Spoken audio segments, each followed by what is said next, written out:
दोस्तों नमस्कार। One India one voice पर आपका स्वागत है। जुलाई 2025 थाईलैंड और कंबोडिया के बॉर्डर पर एक छोटी सी हिंसा जंग का रूप ले लेती है। मंदिर के आसपास इस छोटी सी हिंसा ने भीषण जंग का रूप ले लिया और दोनों ही देश थाईलैंड और कंबोडिया एक दूसरे पर हमले का आरोप और प्रत्यारोप लगाते हैं। लेकिन सवाल यह है कि यह एक छोटी सी हिंसा क्या जंग का स्वरूप ले सकती थी या इसके पीछे चाइना का हाथ है। इस गणित को हम समझते हैं और हम अपने दर्शकों को इसे गहराई से समझाते हैं कि क्या थाईलैंड और कंबोडिया की आर्थिक और सैन्य ताकत इतनी है कि इस छोटी सी हिंसा को भीषण जंग का स्वरूप दे सके या इसके पीछे चाइना का हाथ हो सकता है। थाईलैंड और कंबोडिया के बीच यह विवाद कोई नया विवाद नहीं है।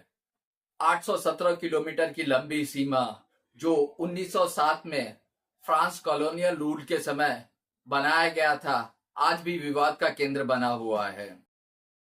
खासकर प्राचीन खमैन मंदिर तो मून थोम और प्रिय विहार को लेकर आज भी तनाव बना हुआ रहता है। 2008 में जब कंबोडिया ने प्रिय विहार को यूनेस्को विश्व धरोहर स्थल के रूप में दर्ज कराना चाहा, तब भी हिंसा भड़क उठी थी। 24 जुलाई 2025 को तामुन थोम मंदिर के पास गोलीबारी होती है। थाईलैंड का आरोप है कि कंबोडिया पहले ड्रोन और भारी हथियारों से हमला किया और कंबोडिया का दावा है कि पहले थाई सैनिक ने मंदिर के आसपास घुसपैठ की। इस हमले में 12 लोगों के मारे जाने की पुष्टि होती है, जिसमें 11 नागरिक और 1 थाई सैनिक होता है। कंबोडिया ने भी थाईलैंड पर हवाई हमले और यूनेस्को के साइट को नुकसान पहुंचाने का आरोप लगाया है। अब सवाल यह उठ रहा है कि क्या इसके पीछे चीन का हाथ है। कई पॉलिटिकल एक्सपर्ट का मानना है कि इसके पीछे चीन का हाथ हो सकता है। कंबोडिया जो चीन का करीबी है, उसे बीजिंग से समर्थन मिल रहा है।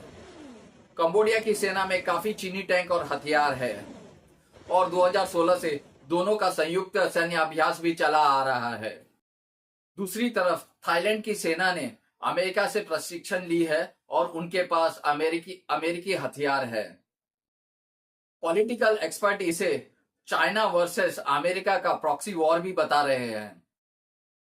लेकिन चीन ने आधिकारिक तौर पर दोनों देशों से शांति वार्ता की अपील की है। चीनी विदेश मंत्रालय के प्रवक्ता जुआ गियांगकुन ने कहा कि चाइना शांति वार्ता को बढ़ावा देता है। फिर भी चीन की कंबोडिया में आर्थिक और सैन्य मौजूदगी है, जैसे रिंग नौसैनिक अड्डा और बुनियादी ढांचा योजनाएं संदेह पैदा करती है। क्या यह एक केवल क्षेत्रीय विवाद है या कोई बड़ी भू राजनीतिक साजिश। थाईलैंड की सैन्य शक्ति कंबोडिया से कहीं अधिक है। 2024 में थाईलैंड का रक्षा बजट $5.5 बिलियन था। 3,60,000 से ज्यादा सैनिक, 2,000 प्लस टैंक और 6 F-16 फाइटर जेट जो इस सेना को आधुनिक बनाती है। नौसेना और वायुसेना भी कंबोडिया से बेहतर सुसज्जित है। दूसरी तरफ कंबोडिया सैन्य ताकत में थाईलैंड के आगे कहीं टिक नहीं पाती है। 2024 में कंबोडिया का रक्षा बजट $1.3 बिलियन था। 200 से ज्यादा टैंके और 480 तोपें, 1,24,300 सैनिक। कंबोडिया की सेना पूरी तरह से चीनी हथियार पर निर्भर है, जैसे BM-21 रॉकेट लॉन्चर जो सीमित क्षेत्रों में प्रभावी है, लेकिन थाईलैंड के आगे कहीं टिक नहीं पाती है। थाईलैंड ने इस युद्ध में अपने हवाई ताकत का इस्तेमाल किया। F-16 जेट से कंबोडिया के सैन्य ठिकानों पर हमला किया। दूसरी तरफ कंबोडिया ने भी रॉकेट हमलों से जवाब दिया। आर्थिक मोर्चों पर भी दोनों देशों में बड़ा अंतर है। थाईलैंड की economy south east Asia region में one of the best economy मानी जाती है। 2024 में इनकी जीडीपी $500 बिलियन की थी। थाईलैंड को मैन्युफैक्चरिंग, टूरिज्म और एक्सपोर्ट का हब माना जाता है। थाईलैंड में 15 लाख कंबोडियन प्रवासी मजदूर काम करते हैं, जो थाईलैंड के इकोनॉमी का एक महत्वपूर्ण हिस्सा माना जाता है। दूसरी तरफ कंबोडिया की अर्थव्यवस्था काफी छोटी सी है। 2024 में इनकी जीडीपी सिर्फ $25 बिलियन की थी। कंबोडिया की निर्भरता गारमेंट और टूरिज्म इंडस्ट्री पर है। हाल ही के दिनों में घोटाला और मानव तस्करी ने इस देश की छवि को नुकसान पहुंचाया है। कंबोडिया की अर्थव्यवस्था को चीन से भारी निवेश मिलता है, फिर भी यह थाईलैंड के मुकाबले काफी कमजोर है।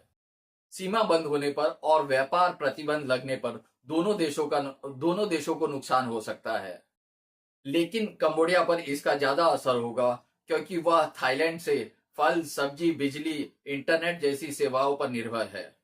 तो दोस्तों, यह युद्ध न केवल थाईलैंड और कंबोडिया के बीच का है, बल्कि क्षेत्रीय शक्तियों का भी यह भू राजनीतिक खेल हो सकता है। क्या चीन वाकई इस युद्ध को हवा दे रहा है या फिर यह एक ऐतिहासिक दुश्मनी का नतीजा है, यह बताना मुश्किल है। लेकिन एक बात साफ है कि इस युद्ध में सबसे ज्यादा नुकसान आम नागरिकों को हो रहा है। 40,000 से ज्यादा आम नागरिक विस्थापित हो चुके हैं और नुकसान बढ़ रहा है दोनों देशों के बीच। अब मैं अपने दर्शकों से जानना चाहूंगा, आपको क्या लगता है दोस्तों, यह युद्ध जल्द खत्म हो जाएगा या फिर साउथ ईस्ट एशिया रीजन में यह अमेरिका और चाइना का हथियार आजमाइश का केंद्र बनेगा? आप अपनी राय हमें अपने कमेंट बॉक्स में जरूर दीजिए और अगर आपको यह वीडियो पसंद आया तो हमें लाइक, सब्सक्राइब और शेयर जरूर कीजिए। अब मैं भावेश शाह आपसे आज्ञा लेता हूँ। बहुत बहुत धन्यवाद।